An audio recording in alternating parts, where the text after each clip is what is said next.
வணக்கம் சினிமா ரசிகர்களே. இன்னைக்கு நாம ஒரு டைம் மிஷின்ல ஏறி 1960களுக்கு போக போறோம். தமிழ் சினிமா பெரும்பாலும் ஏவிஎம் வாகினி மாதிரி பெரிய பெரிய ஸ்டுடியோகளுக்குள்ள செட் போட்டு மட்டுமே முடங்கி கிடந்த அந்த ஒரு காலத்துல அந்த எல்லைகளை எல்லாம் உடைச்சுக்கிட்டு வட இந்தியாவில் போய் மிக பிரம்மாண்டமா படப்பிடிப்பு நடத்தின ஒரு காலகட்டம் அது. குறிப்பா எழுத்தாளர் அகிலனோட புகழ்பெற்ற நாவலான பாவை விளக்கு திரைப்படமா எடுக்கப்பட்டப்ப அந்த படக்குழு டெல்லி ஆக்ரான்னு முகாமிட்டு பல சாதனைகளை செஞ்சாங்க. இந்த ஷூட்டிங் ஸ்பாட்ல நடந்த பல சிலிர்க்க வைக்கும் சுவராசியங்களை தான் இன்னைக்கு நாம ரொம்பவே விரிவா பார்க்க போறோம். இந்த வீடியோவை முழுசா பாருங்க, பல ஆச்சரியங்கள் உங்களுக்காக காத்துக்கிட்டு இருக்கு. 1960களில் சென்னையில இருந்து அத்தனை பெரிய கேமராக்கள், லைட்டிங் உபகரணங்கள், அப்புறம் மொத்த படக்குழுவையும் கூட்டிக்கிட்டு டெல்லிக்கும் ஆக்ராவுக்கும் ரயில்ல போறது ஒரு பெரிய படையெடுப்பு மாதிரி தான் இருக்கும். பாவை விளக்கு படத்துக்காக அப்படி ஒரு பிரம்மாண்டமான பயணத்தை மேற்கொண்டாங்க. டெல்லியில குதுப் மினார்ல நடந்த ஷூட்டிங் பத்தி கண்டிப்பா சொல்லியே ஆகணும். இன்னைக்கு மாதிரி ட்ரோன் கேமரா, கிரேன் வசதி எல்லாம் இல்லாத அந்த காலத்துல பிரம்மாண்டமான குதுப் மினார் உச்சிக்கு போய் ஷூட்டிங் நடத்துறது ஒரு சாதாரண விஷயமே கிடையாது. அந்த குதுப் மினார் உச்சியில நின்று ஒட்டுமொத்த டெல்லி நகரத்தையே பின்னணியா வச்சு நம்ம சிவாஜியும் நடிகை எம்.என். ராஜமும் நடிக்கிற காட்சிகளை அவ்வளவு மெனக்கெட்டு ரிஸ்க் எடுத்து படமாக்குனாங்க. படக்குழுவே அந்த உயரத்துல நின்று ஷூட் பண்ணினப்போ கீழே இருந்த டெல்லி மக்கள் எல்லாம் வாய பழந்து வேடிக்கை பார்த்தாங்க.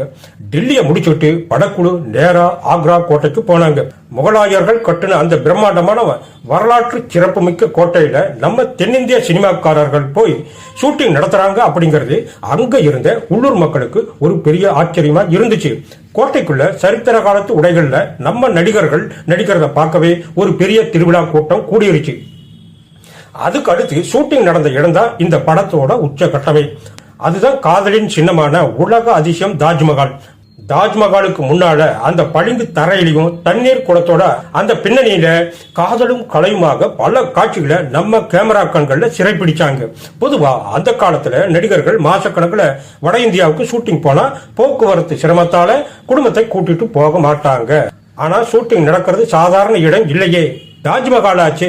உலக அதிசயமான அந்த காதலோட சின்னத்தை தன்னோட மனைவியும் நேருல பார்க்கணும்னு ஆசைப்பட்டு கமலா அம்மாவையும் அந்த நீண்ட வட இந்திய பயணத்துல தன்னோடவே கூட்டிட்டு போனாரு நம்ம நடிகர் திலகம் சிவாஜி கணேசன். அந்த தாஜ்மஹால் ஷூட்டிங் இடைவெளியில எடுக்கப்பட்ட ஒரு வரலாற்று புகைப்படம் ஒண்ணு இருக்கு.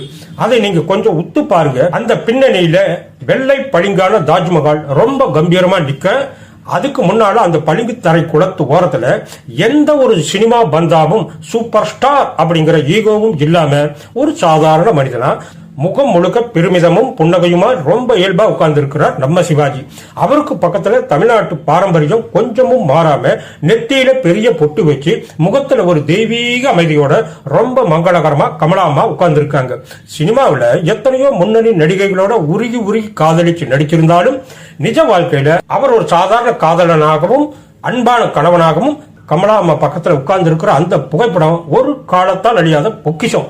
அந்த தாஜ்மஹாலோட தண்ணியில தாஜ்மஹாலோட பிம்பம் விழற மாதிரி இவங்களோட இந்த நிஜ காதலும் காலத்தை தாண்டி இன்னைக்கும் நம்ம கண்ணு முன்னாலேயே நிக்குது. இந்த நிகழ்ச்சியான சம்பவத்துக்கு நடுவுல அந்த ஆக்ரா ஷூட்டிங் ஸ்பாட்ல நடந்த இன்னொரு விஷயத்தை கேட்டா நீங்க நிஜமாவே ஷாக் ஆயிடுவீங்க.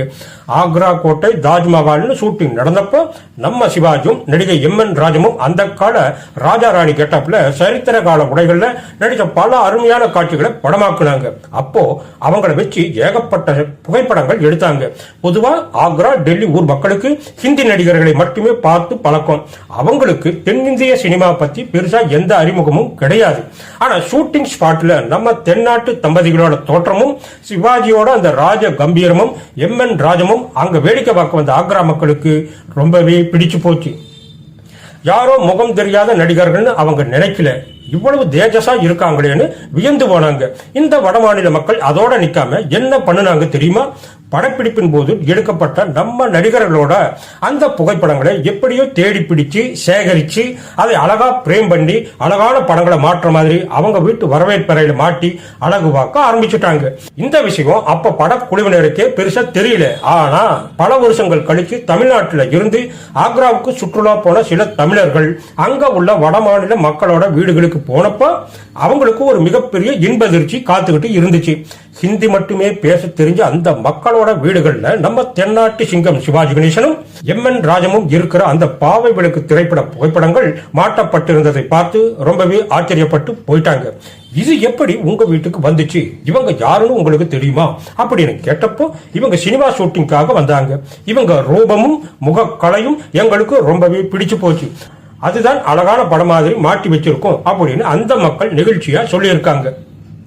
கலைக்கும் கலைஞர்களுக்கும் மொழி ஒரு தடையல்ல அப்படிங்கறத தன்னோட கம்பீரத்தால ஆக்ராவிலேயே அப்பயே நிரூபிச்சாரு நம்ம நடிகர் திலகம். இப்படி பல வரலாற்று சுவராசியங்களையும் டெல்லி ஆக்ரான்னு பிரம்மாண்டமான பின்னணியையும் கொண்ட இந்த பாவை விளக்கு படம் திரையில எப்படி ஆரம்பிக்குது தெரியுமா? அதுவும் ரொம்ப வித்தியாசமா அருமையா இருக்கும். ஒரு ஞாயிற்றுக்கிழமை காலையில நம்ம நடிகர் திலகம் சிவாஜி கணேசன் தன்னோட நெருங்கிய நண்பர்கள் பாலாஜி, வி.கே. ராமசாமி, அசோகன் உள்ளிட்ட பலரை திடீர்னு போன் பண்ணி அவசரமா வீட்டுக்கு வர சொல்றார். நண்பர்களுக்கெல்லாம் ஒரே திகைப்பு.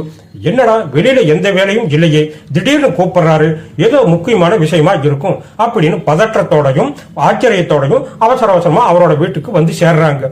ஆனா அங்க நடந்தது வேற. வீட்டின் முன்னாடி இருக்கிற புல்வெளியில தரையில ஒரு பாயை போட்டுக்கிட்டு ரொம்ப கேஷுவலா இயல்பா உட்கார்ந்து இருக்கிறாரு சிவாஜி. வந்த நண்பர்கள் கிட்ட, இன்னைக்கு சண்டே, வெளியில எங்கேயும் போக வேண்டிய வேலை இல்லை, அதான் மிஸ்டர் அகிலன் எழுதின பாவை விளக்கு நாவலை படிக்கலாம்னு நினைச்சேன், நீங்களெல்லாம் பெரிய ரசிகர்களாச்சு, நான் படிக்கிறப்போ பக்கத்துல இருந்தா நல்லா ரசிப்பீங்களே அப்படின்னு தான் உங்களை வரவழைச்சு அப்படின்னு ரொம்ப அன்பா சிரிச்சுக்கிட்டே சொல்றாரு. நண்பர்களுக்கும் சந்தோஷம் தாங்கல, ரொம்ப ஆவலா அவரை சுத்தி உட்கார்ந்து இருக்காங்க. உடனே கையில இருக்கிற அந்த புத்தகத்தை திறந்து தன்னோட காந்த குரல்ல ரொம்ப கம்பீரமா கதையை படிக்க ஆரம்பிக்கிறார் நம்ம சிவாஜி. யாருடைய வாழ்க்கையை நான் இங்கு கதையாக எழுத போகிறேனோ அவன் என்னுடைய நெருங்கிய நண்பன் அப்படின்னு ஆரம்பிச்சு அந்த நாவலின் முக்கிய காட்சியை விவரிக்கிறார். அவர் கதையை படிக்க படிக்க அவர் முன்னால இருக்கிற அந்த தணிகாசலத்துக்கு பதிலா குளுமையான ஒரு விளக்குழி சுடர் விடுகிற மாதிரியும் 4 பெண்கள் ஒன்று சேர்ந்து ஒரு அகல் விளக்கை தங்கள் மென்மையான கைகளில் ஏந்தி நிற்கிற மாதிரியும் அவருக்கு ஒரு பிரமை தோன்றுவதாக படிக்கிறார். அவர் கண்களை கசக்கி பார்க்கும்போது அந்த 4 பெண்களும் ஒருத்தருக்குள் ஒருத்தர் மறைஞ்சு 2 பேராகி கடைசியில அந்த 2 பேரும் ஒன்று சேர்ந்து ஒரே உருவமா பாவை விளக்கா நிக்குது அப்படின்னு அவர் அந்த நாவலை விவரிச்சு படிக்கிறப்பவே நமக்கே அப்படியே மெய்சில் இருக்கும். அந்த அளவுக்கு ஒரு மாயாஜாலத்தை தன்னோட குரலாலேயே உருவாக்கி இருப்பார்.